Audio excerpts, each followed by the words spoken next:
Hello and welcome to Careers Talks Live with Max from the Young Project. So today we have something a little bit different in the sense that I'm just going to be talking about my career and my job and kind of answering the questions that I would normally ask to a guest about myself and about the career that I'm currently in. So hopefully you get a bit more of an insight into kind of what we do here. And as always, if anyone has any questions, then by all means put them in the chat. So what is my job title and what does my role entail? So my job title is Young Project Officer, and that's not because I look young, that's because I work for a project called the Young Project. And essentially my role is to kind of manage the project, and the project aims to help young people get employability skills. So by matching them up with businesses. So ordinarily, we would be organising work experience placements for young people so that they can get their kind of foot in the door and get a bit of experience and get some career exposure and get themselves kind of into that industry to begin with, and hopefully to figure out exactly what they want to do or to have some idea so that when it comes to applying for a job that they have a bit of experience. So that's one element. The other parts are kind of, we organize market events for young people to hold stalls, and so that they can kind of have a bit of their own business. They get to sell products. Young people get to sell products that they've made themselves on a market store and keep the profits. So that also is a really, really good opportunity for young people to kind of get a bit of money, get some skills and experience. I mean, it's not often that you get a chance to kind of be your own boss for the day. And I think that's quite a unique idea. So we do that. And then the other thing that I do is we have a team of young ambassadors who are year 10 pupils, and we organize weekly sessions for them to gain employability skills. So we'll run, so like myself and my colleague Alea, we organize and run those, plan and deliver those sessions for those young people, so that they have some skills and experience going forwards, and they know what to kind of promote in their schools. So they kind of promote the activities that we do in their schools, and I'm responsible for kind of managing and overseeing all of that and putting it into a package and kind of promoting it on social media too. That's a great question. What is the link? Sorry. What's the link between the Young Project and the cricket club? So, the link is that the Young Project is part of the cricket club. It's part of Trent Bridge Community Trust. So essentially we're the charitable part of the cricket club. So obviously the cricket club is responsible for doing everything cricket related. The Young Project is just one project which is run within the community trust.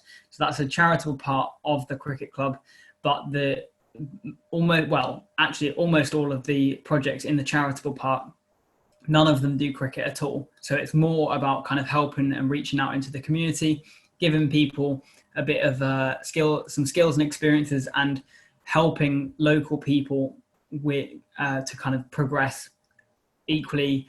Like the Young Project is just one side of things, but there's other areas as well. There's a project which helps people who suffer from dementia, and their carers have a place to kind of go and communicate. The Forget Me Nots program. There's a place there's a project which is focused on kind of sport and getting young people involved in sport. There's another one which is about teaching young people about the heart and the benefits of exercise and that sort of thing.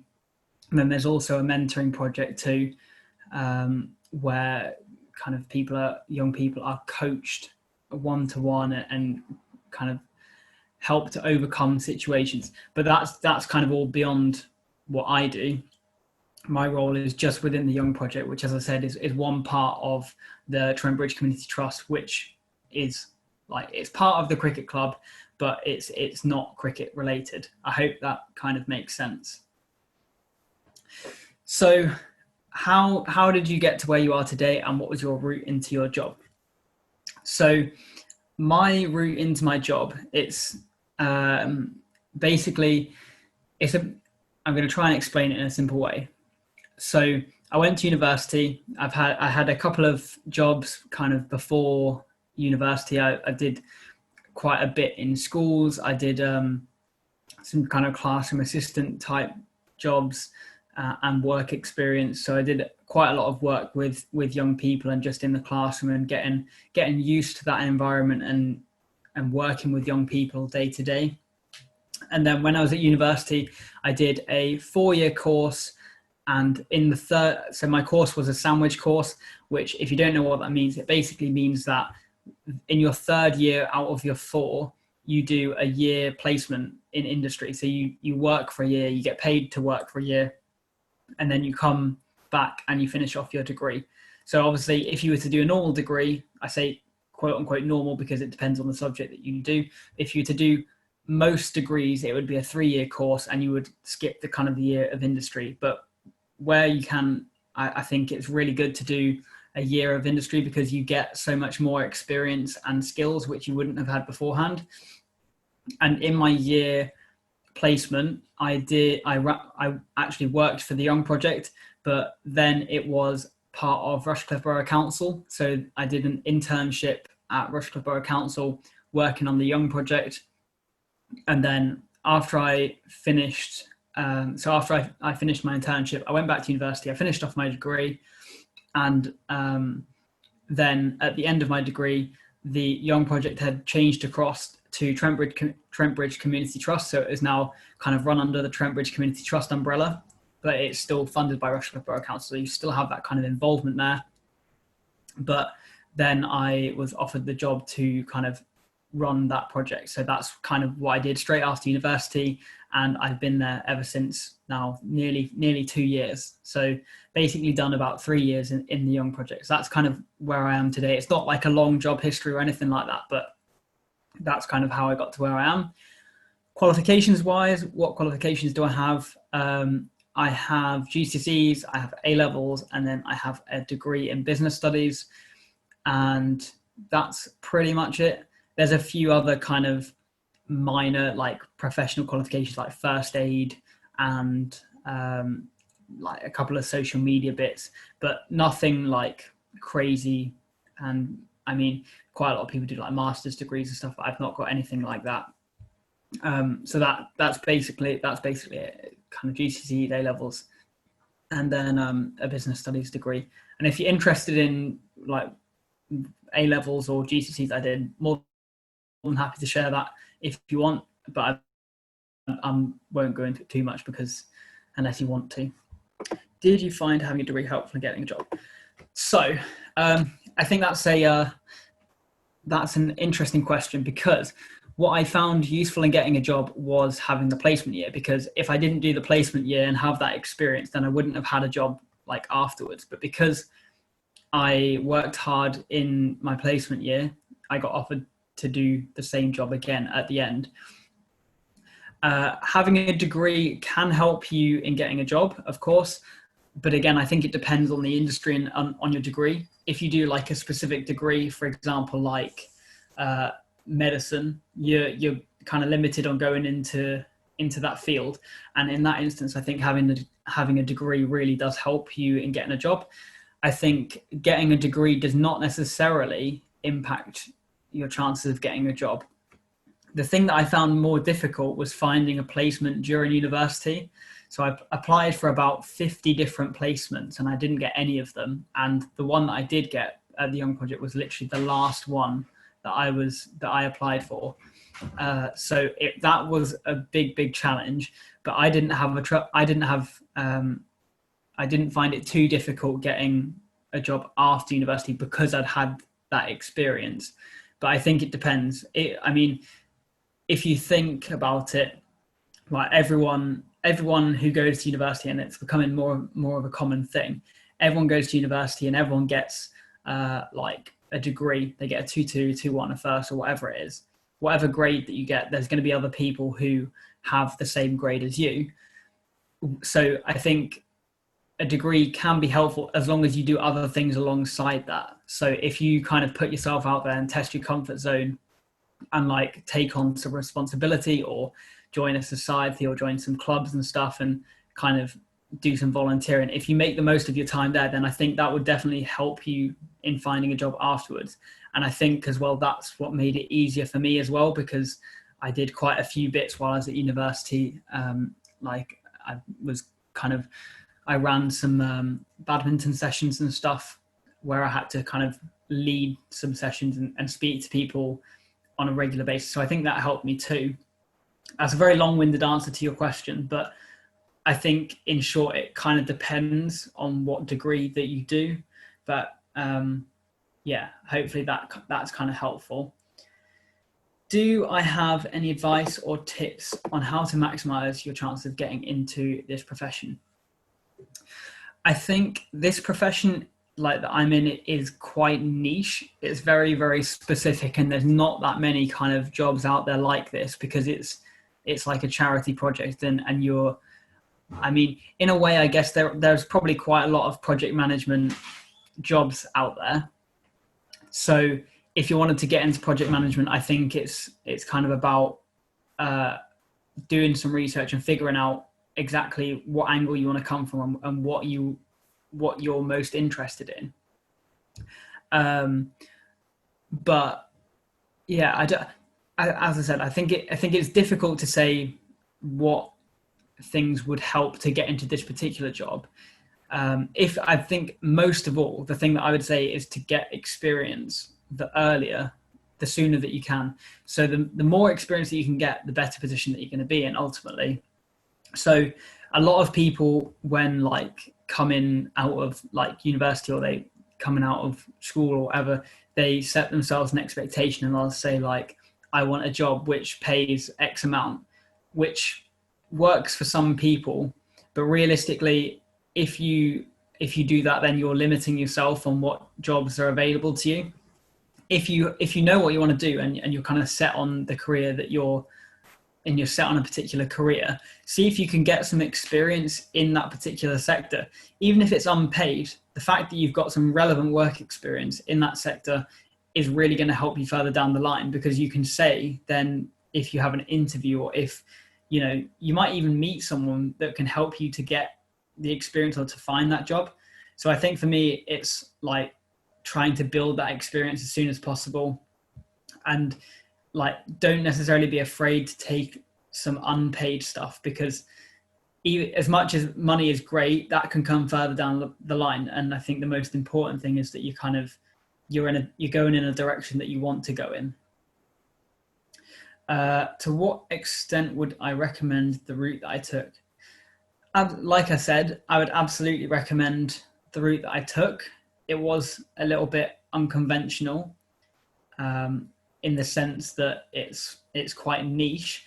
However, I would definitely recommend the route that I took in doing a placement year or kind of getting some industry experience, because I think the more experience that you have, the easier that it is to find work ultimately, because at the end, it's such a difficult thing to start with, because employers want people with experience, but they don't want to kind of take the well, obviously this is a generalization, but they don't want to necessarily take the time to build up the skills and the training to get people to a point where they have the experience to do the job.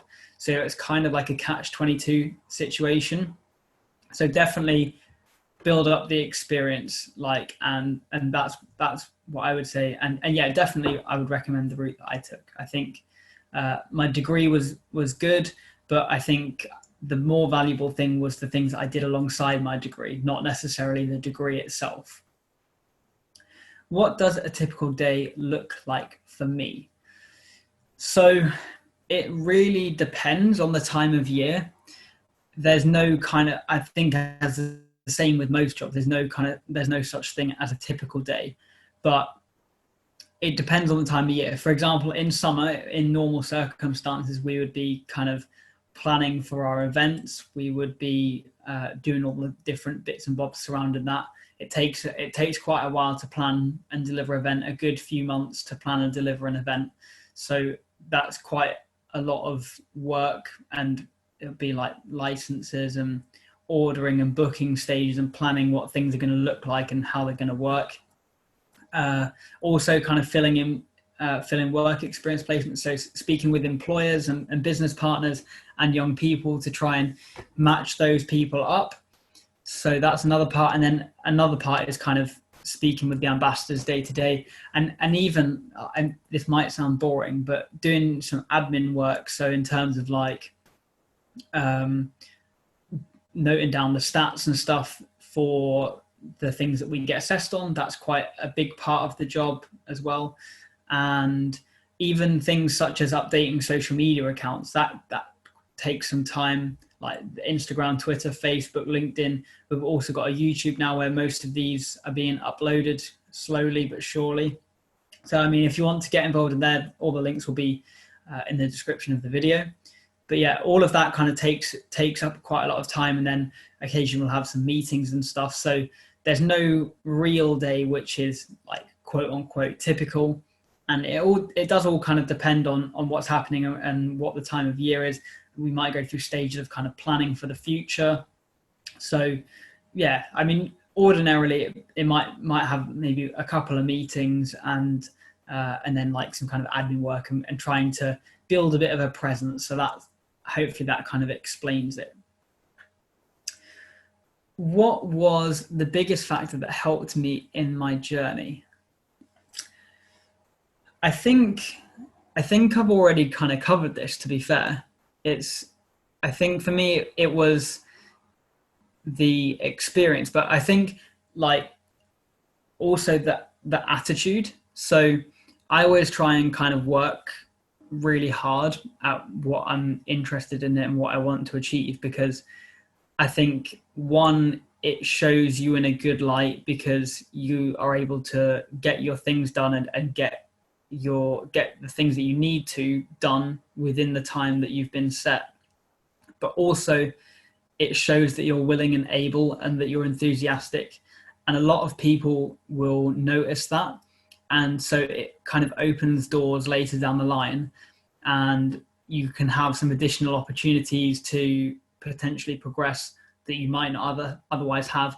Because some people do go to work and they do the bare minimum, which is completely fair enough, because I mean, as long as you're doing your job, you're going to keep it pretty much. But if you try and go like the extra mile, sometimes, you know, you can get recognized for that, which is quite nice as well. And I think the fact that I did work really hard during my placement year enabled me to get an outcome kind of at the end. So I think for me, and I always say to people and to young people and stuff, that I think attitude is the most important skill that you can have, if you can call it a skill, because it's not necessarily something that you can learn, but I think it is something that you can do by that you can kind of experience and achieve by doing something that you're actually interested in and something that you want to do. And so yeah, I think that for me, that's the most important thing that helped me in my journey. What was the biggest obstacle in getting to where I am today, and how did I overcome that? So I think I've kind of explained this already, but I think the biggest thing for me was getting my placement before I was able to actually properly get into work. And I think this was due to a couple of things. So as I said, I went through about 50 applications for placements to try and find something to kind of keep me occupied and build up some experience before finishing university.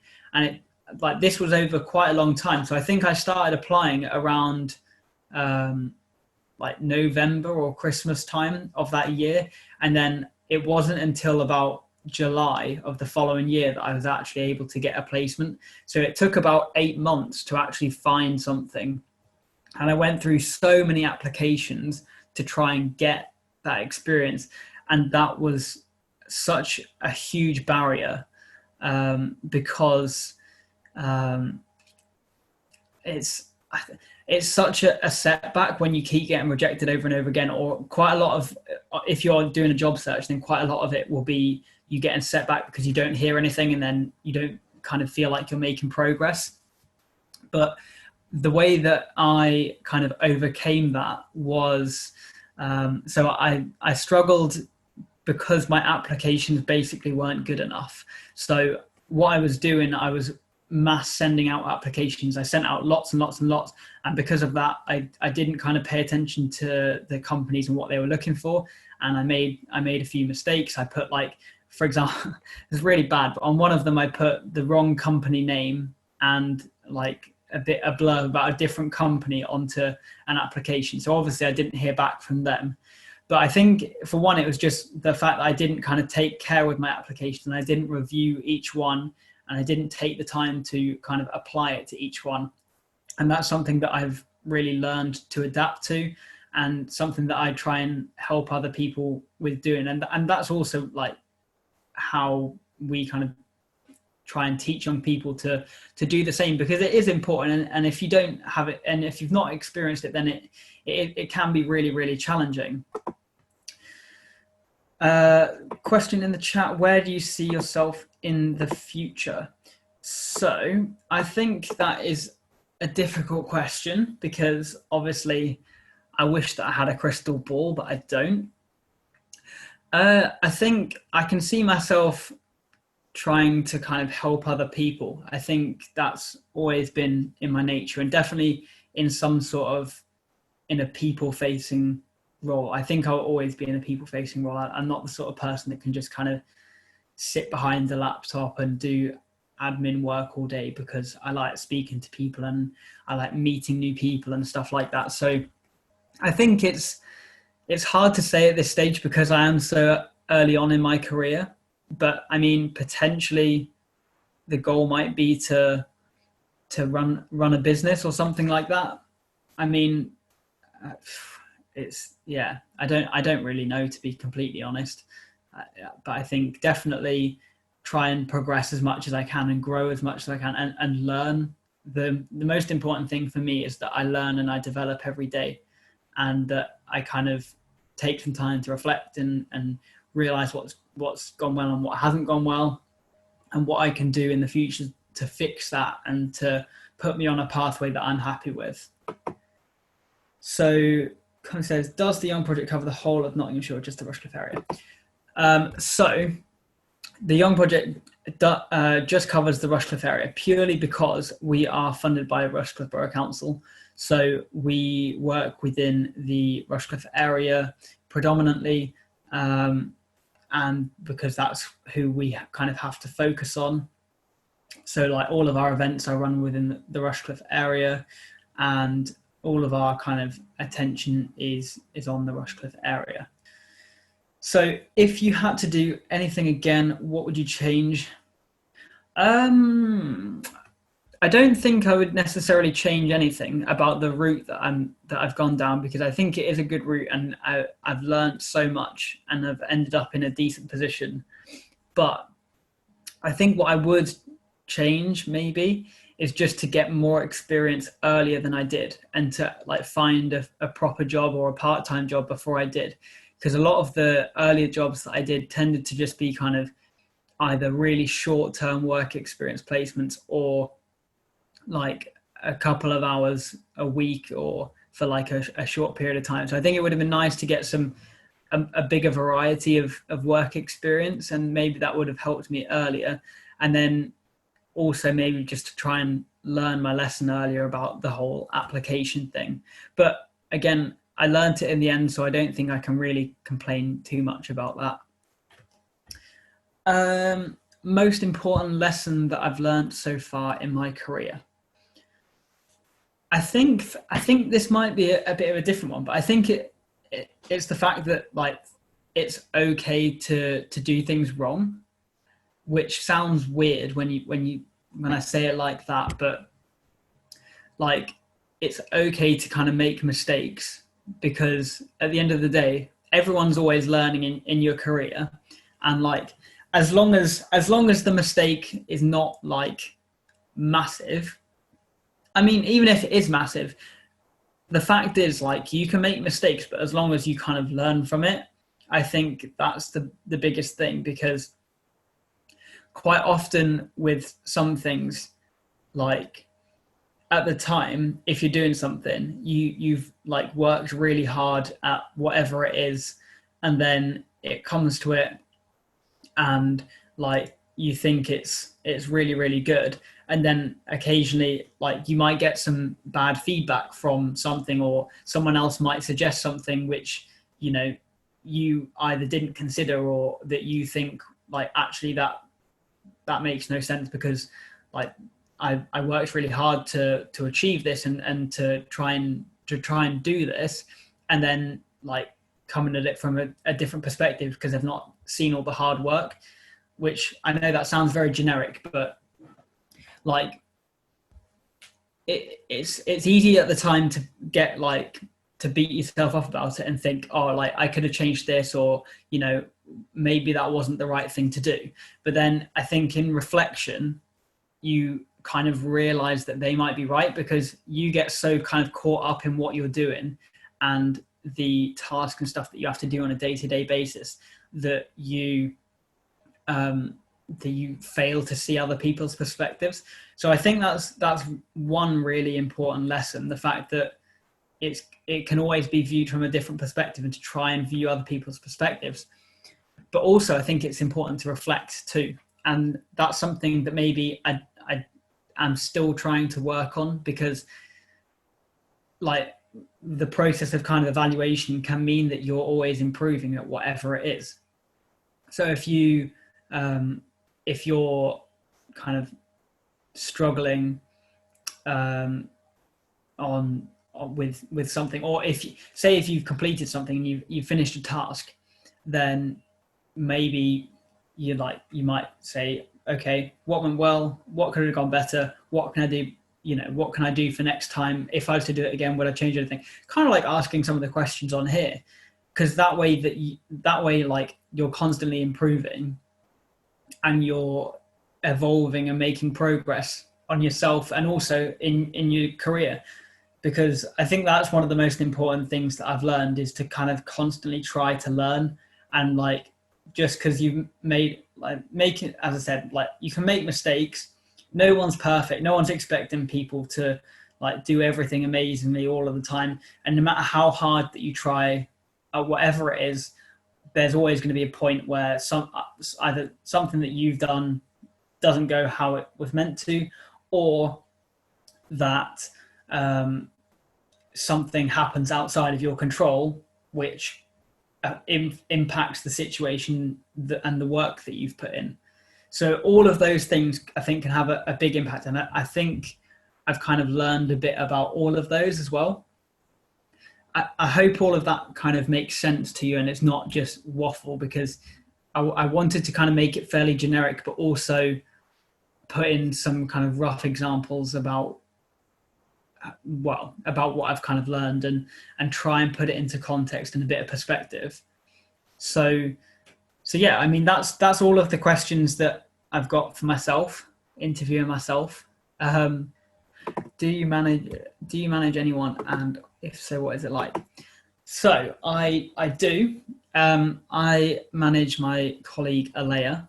So yeah, I think it is challenging, because to go like from kind of like straight from university into managing people, it is challenging, but I think it's rewarding as well.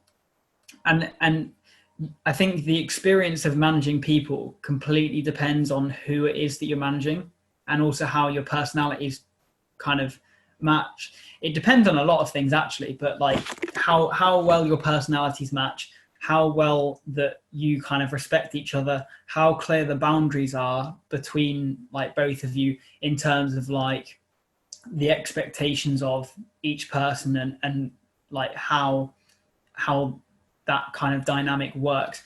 It really depends. It's challenging, but it's good to get used to, because you constantly have someone there to kind of support you and to kind of do your work. But also like it comes with its challenges, because especially when you manage people for the first time, there's a lot more that you kind of have to consider, and things that you have to do which you didn't have to do before.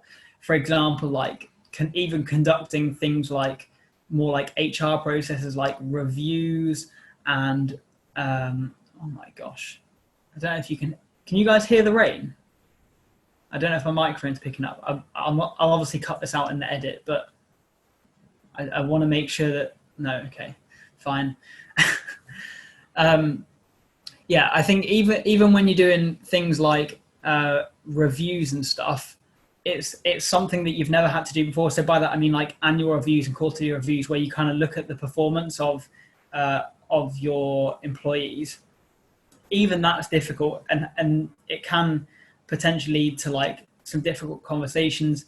You know, if people aren't performing, or if like you want kind of, I'm not saying necessarily that I've had this experience, but like if people are struggling to get motivated, or you've got to have like some difficult conversations, that can be really challenging, especially if you're managing people for the first time.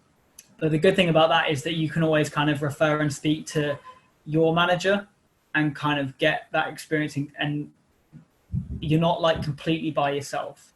But I think it is a really rewarding experience, and it's definitely something that I've had to adapt to, because I don't think I'm naturally like a manager person. I think I'm more of like a team player, and I like to kind of bounce ideas off people and stuff.